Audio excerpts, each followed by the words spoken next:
Hi everyone, this is Simple Dad here. In this video, I'll show you how to show the tap indicator on your Samsung Galaxy device. So this feature adds a visual highlight each time you touch the screen.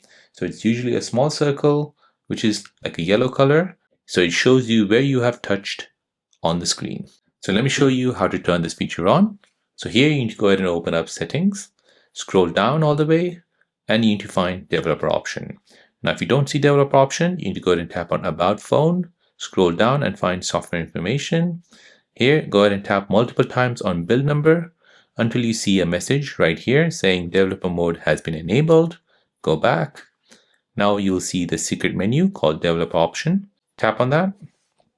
Now turn this feature on, scroll all the way down until you see show taps, which is right here in the input section.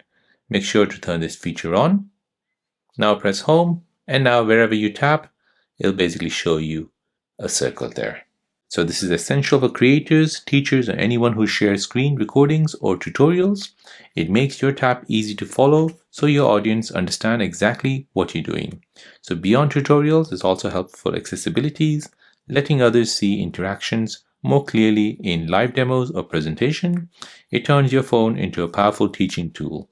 So there you go, guys. That is how to show the tap indicator on your Samsung Galaxy device. If you're new on the channel and you want to find out more about your iPhone, your Android phone, or any other social media apps, then don't forget to subscribe to this channel to become a part of the Simple Dad community. Hit the like button if you find this video useful.